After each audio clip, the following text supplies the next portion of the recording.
तो आज Python list से स्टार्ट करेंगे। इसको एकदम इजीली समझा दूंगा आपको। तो यूजुअली मैंने देखा है कि इस टॉपिक को काफ़ी मतलब कॉम्प्लिकेटेड बनाया जाता है due to some terms like mutable, फिर वो ब्रैकेट। तो ये सब की वजह से हम लोग को ये टॉपिक काफ़ी हार्ड लगता है, लेकिन वैसा है नहीं। ओके, तो एकदम इजीली आपको इस टॉपिक को समझा दूंगा। तो टॉपिक का नाम है पाइथन लिस्ट्स। तो लिस्ट क्या है? एक पाइथन का डेटा टाइप है। बाकी कोडिंग लैंग्वेजेस में आप देखे जाओगे तो लिस्ट हम लोग को देखने नहीं मिलती। जावास्क्रिप्ट में देखने मिलेगी, लेकिन अगर आप सी और सी प्लस प्लस करते करके आए हो तो वहाँ पर लिस्ट नहीं दिखती, वहाँ पर एरे रहते हैं, राइट? ओके, तो पाइथन में वैसे ही एरे का जो एरे के सिमिलर है उसी को लिस्ट कहा जाता है, लेकिन इसमें बेनिफिट्स काफ़ी सारे, वो भी आपको मैं बता दूंगा। ओके, तो पहले लिस्ट देखते हैं कि है क्या। तो यहाँ पर लिस्ट को बेसिकली आपको अगर कहीं पूछा जाए इंटरव्यू में तो हम लोग बोलेंगे list is a collection of multiple values stored in a single variable। अब यहाँ पर ये क्या बोल रहा है कि कलेक्शन ऑफ मल्टीपल वैल्यूज। अब यहाँ पर और एक टर्म आप देखोगे कि collection of multiple values line में हम लोग को कहीं पर भी उस वैल्यू का डेटा टाइप नहीं बताया कि collection of multiple numbers, collection of multiple strings. यहाँ पर बस वैल्यूज बोला गया है, राइट? और वैल्यू कुछ भी हो सकती है, स्ट्रिंग हो सकती है, कैरेक्टर हो सकती है। तो ये एक बात है। तो और stored in a single variable, मतलब हम लोग को क्या चाहिए कि मैं अगर किसी एक सिंगल वेरिएबल को बुलाऊं लाइक ए, तो मुझे मल्टीपल वैल्यूज उसके अंडर आनी चाहिए, राइट? ओके, तो ये कब पॉसिबल है? जब हम लोग पाइथन लिस्ट में ये सबको करते हैं, राइट? तो प्रीवियसली क्या होता था कि मैं करता था कि अगर ए इज इक्वल टू लाइक जय, ओके, तो उसके बाद मुझे अगर कोई हितेश नाम का बंदा है तो उसको मुझे एक अलग वेरिएबल में स्टोर करना पड़ता था, हितेश। अब समझो कि मुझे 1000 लोगों का नाम एक सेव करते जाने, तो क्या मैं 1000 वेरिएबल्स लेके आऊँ? तो ये काफ़ी लंबा प्रोसेस हो सकता है, और उन वेरिएबल्स को याद रखना एक अलग प्रोसेस हो सकता है, राइट, हर बंदे के लिए। तो इसी के लिए हम लोग को यूज़ करना रहता है पाइथन लिस्ट। ओके, अब इसको डिफाइन कैसे करते हैं? तो वो है लाइक, मैं फिर से अपने वीएस कोड पे जाता हूँ, सॉरी कोलैब पर। तो यहाँ पर मैं लूँगा एक वेरिएबल लाइक नम। ओके, तो मुझे क्या करना है कि मुझे इसमें काफ़ी सारे मल्टीपल वैल्यूज सेव करने हैं, तो इसको मैं करूँगा इज इक्वल टू। अब और एक बात है, जब भी आप लिस्ट सुनोगे ना तो उसको हम लोग रिप्रेजेंट करते हैं यूजिंग स्क्वायर ब्रैकेट्स। इतना ही बस याद रखना, एक बार आपको ये ब्रैकेट्स याद आ गए तो फिर आधा काम आपका हो गया। तो list are represented using square bracket. Okay, तो इस तरह से लिखा जाता है।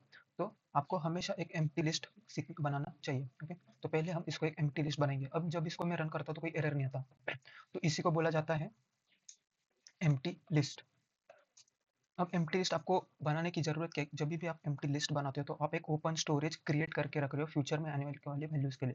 तो आप जब भी कोई लिस्ट में कोई चीज़ें ऐड करने वाले रहते हो तो आपको हमेशा एक एम्प्टी लिस्ट डिक्लेयर करके रखना चाहिए। ओके, नहीं तो फिर एरर आएगा कि कौन सा स्टोरेज, राइट? ठीक है, आपने, ठीक है। तो अभी मैं आपको एक नॉर्मल लिस्ट बना के रखूंगा, तो मैं फिर से लिखता हूँ नंबर इज इक्वल टू, कोई भी नाम दे सकते हैं, लिस्ट। अब यहाँ पर मैं कोई भी वैल्यू लिख सकता हूँ, 10, 20, 203, like any values. Okay, I can random data. अब मैं इसको रन करता हूँ तो ये, ओके, यहाँ पर 2 बार कॉमा आ गया, ठीक है।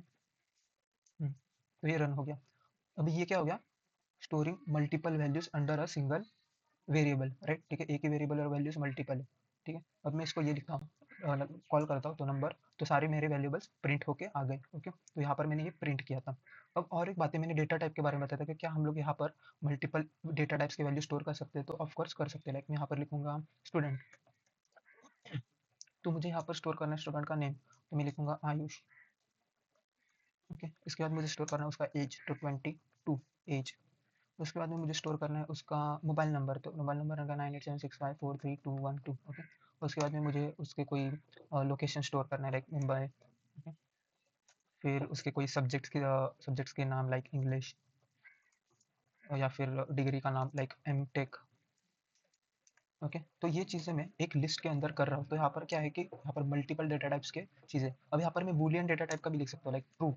ओके, अभी मैं इसको रन करता हूँ तो सक्सेसफुली रन के हो जाएगा। अभी जब इसमें मैं प्रिंट करूँगा तो like you can see all the data types here. Okay, लेकिन और एक बात है, जब कल आपको अगर किसी ने पूछा कि इस स्टूडेंट का डेटा टाइप क्या है, लाइक स्टूडेंट वेरिएबल का डेटा टाइप क्या है, ओके, तो काफ़ी लोग कहेंगे कि सर स्ट्रिंग होगा क्योंकि ये सारे वैल्यूज को स्टोर कर रहे हैं, या फिर इंट होगा, ओके, क्योंकि इसमें इंट है। तो वैसा नहीं है, देखो हम लोग के एंड ऑफ द डे हमने किस में लिखा है? एक लिस्ट में। तो लिस्ट क्या है? एक मैंने स्टार्टिंग में बोला था डेटा टाइप। तो जब भी आपको पूछा जाएगा कि इस फॉर्मेट में जब कोई चीज़ लिखी जाती है वेरिएबल, तो उस वेरिएबल का डेटा टाइप क्या है, तो आपको बोलना है लिस्ट। अब इसको प्रूफ करके दिखाओ तो डेटा टाइप चेक करने के लिए भी एक हम लोग को पाइथन में फंक्शन में आ जाता है टाइप, ओके, जिसमें मैं डालूंगा स्टूडेंट को, तो क्या आ गया, लिस्ट, राइट, समझा। तो ये है हमारा डेटा टाइप लिस्ट, ओके। अब इस लिस्ट के भी काफ़ी सारे प्रॉपर्टीज हैं। पहले प्रॉपर्टी क्या है, like this are ordered, okay. तो डेटा, तो यहाँ पर पहला प्रॉपर्टी या फिर कैरेक्टरिस्टिक्स बोले तो दिस आर ऑर्डर्ड। अब ऑर्डर का मतलब क्या है कि यहाँ पर अगर मैंने आयुष को पहले लिखा है, 22 को बाद में लिखा है, और ये मोबाइल नंबर को बाद में लिखा है, तो ये order end of the day तक, मतलब जब तक ये लिस्ट को हम लोग डिस्ट्रॉय नहीं करते तब तक ये ऑर्डर वैसे ही मेंटेन रहेगा। लाइक मैंने अगर पूछा कि लिस्ट के इंडेक्स नंबर 1 पर क्या है, 1 मतलब इंडेक्स नंबर, इंडेक्स कहाँ से चालू होता है, 0 से, राइट, ठीक है। आपने सुना रहेगा एरेज में 0 से स्टार्ट होता है, तो इंडेक्स नंबर 1 मतलब कहाँ पर आ गया, 22, तो 22 आंसर आएगा। इसका मतलब क्या है कि हम यहाँ पर यूजिंग इंडेक्सिंग भी वैल्यूज को एक्सेस कर सकते हैं। तो अभी हम लोग हर एक कैरेक्टरिस्टिक से देखेंगे कि हम कैसे उस कैरेक्टरिस्टिक को जस्टिफाई कर पाते हैं। तो अभी मैंने क्या बोला, ऑर्डर, ऑर्डर मतलब क्या कि जो मैंने डिक्लेयर किया है वो ऑर्डर वैसे मेंटेन रहेगा। तो यहाँ पर क्या हुआ कि मैं इंडेक्सिंग की हेल्प से भी वैल्यूज को एक्सेस कर सकता हूँ। तो इंडेक्सिंग कैसे करेंगे, लाइक स्टूडेंट, यहाँ पर मैं करूँगा 1, मतलब 1 इंडेक्स पर, इंडेक्स कहाँ से चालू होता है, 0, तो 0 इंडेक्स पर है आयुष, 1 इंडेक्स पर है 22, तो मुझे आंसर में आना चाहिए 22, तो आ गया, राइट, ठीक है। अब इसके बाद मैं चाहता हूँ कि मुझे आए ट्रू, तो ट्रू का मुझे अभी क्या पता है कि ट्रू लास्ट में, ओके। तो जब भी आपको लास्ट, जैसे कि फिलहाल तो ये काफ़ी लिस्ट छोटा है, कल जाके काफ़ी बड़ा लिस्ट होगा, तो आपको कंफ्यूजन आएगा कि मैं इस लास्ट के वर्ड को कैसे प्रिंट करूँ। तो जब भी आपको लास्ट के इंडेक्स वाले लास्ट की चीज़ को प्रिंट करना रहता है, तो आपको बस माइनस लगाना पड़ता है और वहाँ का पोजीशन, लाइक -1, ओके। तो आ गया ट्रू, राइट। और ऑफकोर्स अगर मैं -2 लिखूंगा तो क्या आएगा, एम्प्टी, समझा। तो इस तरह से हम लोग यूजिंग इंडेक्सिंग वैल्यूज को लिस्ट के अंदर से, लिस्ट के अंदर के वैल्यूज को एक्सेस कर सकते हैं, ओके। तो इसी को बोलते हैं ऑर्डर्ड, समझा। अभी और एक चीज़ है कि क्या ये लिस्ट कभी चेंज हो सकते हैं। लाइक मैंने फिलहाल तो इसको जैसे बोले बोले लाइक मैंने सबको वैल्यूज असाइन कर दी, लेकिन क्या मैं इस वैल्यूज को किसी एक को चेंज कर सकता हूँ। तो इसका आंसर है हाँ, ऑफ कोर्स आप वैल्यूज को चेंज कर सकते हैं। तो किस तरह से कर सकते हैं, तो फिर से अब मैं मेरे कोलैब पे जाता हूँ। तो मुझे यहाँ पर एज 22 जो है, मुझे उसको 32 करना है, ओके। तो मैं ये कैसे कर पाऊंगा, तो मुझे जाना करना पड़ेगा स्टूडेंट।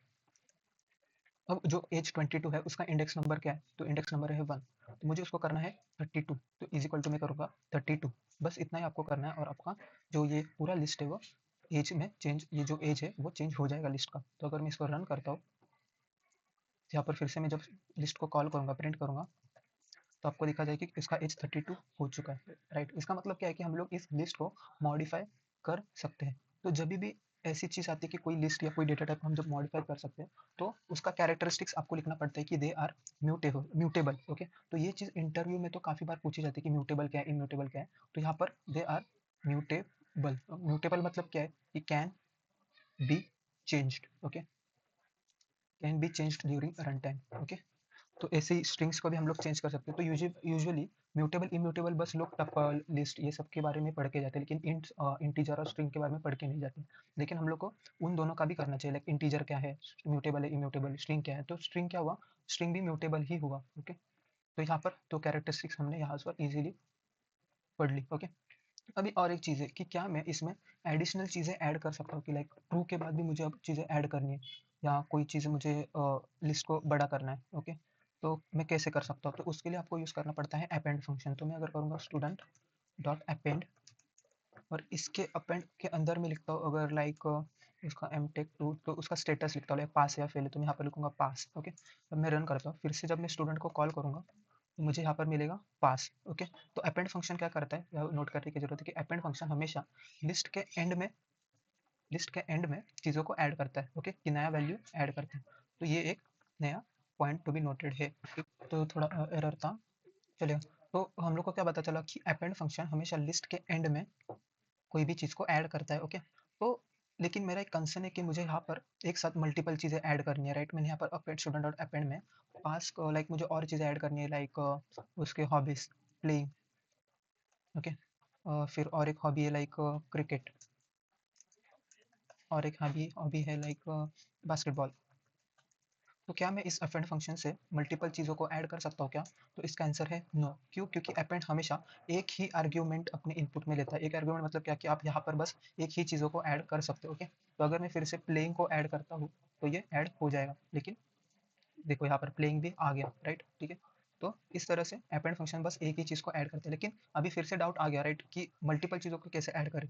तो उसके लिए आपको बस अपेंड की जगह एक और फंक्शन यूज़ करना पड़ेगा, वो है एक्सटेंड। तो dot E X T E N D extend. तो इसके अंदर आप काफ़ी सारी चीज़ें डाल सकते हो। अब मैं क्या करता हूँ कि मैं यहीं से चीज़ों को कॉपी करता हूँ, लाइक दिस। ओके, तो इससे और एक आपको प्रॉपर्टी पता चल जाएगी कि एक्चुअली ये है क्या। तो मैं यहाँ पर लिखता हूँ पेस्ट। अब मैं इसको रन करूँगा तो एक्सटेंड, वेट यहाँ पर, ओके, हम लोग को एज ए लिस्ट देना पड़ेगा। तो इसके अंदर बस स्क्वायर ब्रैकेट और यहाँ पर स्क्वायर ब्रैकेट। एक्सटेंड भी एक ही आर्ग्यूमेंट लेता है, लेकिन वो आर्ग्यूमेंट हम लोग को यूजिंग लिस्ट देना है, तब वो ले लेगा। ओके, अब मैं रन करूँगा तो ये रन हो जाएगा। तब मैं फिर से स्टूडेंट को रन करता हूँ तो मैं मुझे एडिशनल चीज़ें दिखनी चालू हो जाएगी, लाइक 987 मुंबई एमटेक। लेकिन ठीक है, एक्सटेंड फंक्शन के बारे में तो पता चल जाए। पर यहाँ पर और एक चीज़ आपने नोटिस की रहेगी कि मैंने क्या किया कि इसी चीज़ को फिर से यहाँ पर पेस्ट कर दिया। तो यहाँ पर तो चीज़ें डुप्लीकेटेड हो रही है, राइट? तो उसने कुछ एरर नहीं दिया। तो इससे हम लोग को और एक प्रॉपर्टी पता चलती है कि जो कि सबसे ज़्यादा इंपॉर्टेंट है इंटरव्यू पॉइंट ऑफ व्यू, कि ये डुप्लीकेट वैल्यूज़ को अलाउ करता है। तो थर्ड प्रॉपर्टी क्या है कि अलाउज डुप्लीकेट वैल्यूज़। ओके, तो तीनों प्रॉपर्टी हम लोग को बस लिस्ट के साथ खेलते खेलते ही पता चल गई, राइट? तो इसी तरह से आपको कोडिंग करना रहता है कि कोडिंग को कभी भी पढ़ाई की तरह मत लो, गेम की तरह लो। जब गेम की तरह आप कोडिंग को लोगे कि कोडिंग से थोड़ा बहुत कुछ भी छेड़छाड़ी करोगे तो आपके आधे आधे प्रॉपर्टीज तो ऐसे कवर हो जाएंगे, राइट? समझा? तो ऐसे आपको कोडिंग करते रहना तो आपको आ जाए, ठीक है? अब ठीक है, ऐड करने की चीज़ें तो हो गई, लेकिन मुझे अब रिमूव करना। ओके, तो रिमूव करने के लिए आपको फिर और दो तीन फंक्शन है। पहले तो है remove function, like student dot remove. Okay, अब मैं यहाँ पर लिखता हूँ ये वाला पार्ट कि मुझे इस चीज़ को रिमूव करना है। तो कॉपी करके जब मैं इसको पेस्ट करता हूँ यहाँ पर, रन करता हूँ, फिर से स्टूडेंट को रन करता हूँ यहाँ पर, तो वो चीज़ चली गई। तो अब यहाँ पर दो चीज़ें थी, तो जो सबसे पहले आएगी लिस्ट के वही चीज़ निकल जाएगी। ओके, तो ये ऑर्डर में करता है, राइट? ऑर्डर्ड है, तो जो ऑर्डर में सबसे पहले आएगा उसी को रिमूव कर देगा, भले वो डुप्लीकेट हो, ठीक है? तो सबको नहीं निकालेगा डुप्लीकेट एलिमेंट्स को, कोई किसी एक को निकालेगा जो ऑर्डर में सबसे पहले आया है। ओके, तो ये क्या, तो रिमूव फंक्शन क्या करता है, कोई भी चीज़ को, स्पेसिफिक चीज़ को रिमूव करता है, ठीक है? तो नेक्स्ट आता है पॉप। ओके, तो पॉप क्या करेगा? ओके, हम लोग ही करके देखते हैं, आपको पता चल जाएगा। स्टूडेंट डॉट पॉप, अब मैं इसको रन करता हूँ तो क्या हो गया, एमटेक। एमटेक मतलब ये, समझा? तो पॉप फंक्शन क्या कर रहा है, लास्ट, जैसे अपेंड फंक्शन लास्ट में एलिमेंट को ऐड करता है, वैसे पॉप फंक्शन लास्ट के एलिमेंट को रिमूव करता है। तो मैं फिर से जब इस स्टूडेंट को रन करूंगा तो यहाँ पर एमटेक निकल गया, लेकिन ये एमटेक अभी भी है, राइट? ओके, तो वो जो एमटेक था वो लास्ट वाला था, समझा? तो पॉप हमेशा लास्ट के फंक्शन को ऐड करते हैं। लेकिन और एक आपका कंसर्न होगा कि मुझे अभी किसी यहाँ से यूजिंग इंडेक्सिंग किसी एक वैल्यू को निकालना है, तो वो इंडेक्स आप इसके अंदर दे सकते हो कि मुझे इंडेक्स 1 पर जो वैल्यू उसको निकालना है। तो इंडेक्स 1 पर वैल्यू कौन सा है, 32। तो इसको मैं रन करता हूँ तो 32 आ गया। तब मैं फिर से अगर स्टूडेंट को रन करूंगा तो 32 निकल गया। ओके, तो ये पॉप फंक्शन का। अब और एक डाउट रहता है कि मुझे एक साथ सारे वैल्यूज को निकाल देना है, लाइक मुझे इस लिस्ट को पूरा क्लियर करना है और इसको एक एज ए एम्प्टी लिस्ट लिखना है, like this is the empty list, right? ठीक है, तो इसको एज ए एम्प्टी लिस्ट रखना है। तो उसके लिए भी आपको एक फंक्शन है क्लियर, CLEAR। ओके, अब मैं इसको रन करता हूँ तो पूरा लिस्ट क्लियर हो जाएगा। अब मैं फिर से स्टूडेंट फंक्शन को प्रिंट करने जाऊँगा तो आपको एक एम्प्टी लिस्ट मिल जाएगा। ओके, तो इन दिस वे आप पूरे लिस्ट का मतलब ये ओवरव्यू है। अगर इतना भी आपने किया तो भी क्या बोलूँगा कि आपके इंटरव्यू प्रिपरेशन के लिए या फिर आगे के प्रोग्रामिंग जर्नी के लिए काफ़ी है। इससे भी ज़्यादा करने की ज़रूरत नहीं है। हर चीज़ को एक लिमिटेड करना रहता है। मुझे पता है कि आपको एक प्रोफेशनल बनना है, लेकिन प्रोफेशनलिज्म ये नहीं कहता कि आप सारी चीज़ें एक ही गो में मतलब कंप्लीट कर लो। हमेशा स्टेप बाय स्टेप चीज़ों को कंप्लीट करना है। ओके, तो लास्ट और एक रहेगा कि मुझे किसी लिस्ट का अगर लेंथ जानना है तो कौन सा फंक्शन यूज़ करना है। ओके, तो अगर किसी चीज़ का मुझे लेंथ जानना है तो आपको len फंक्शन को यूज़ करना पड़ेगा। अभी लेंथ मुझे किसका जानना है, स्टूडेंट का।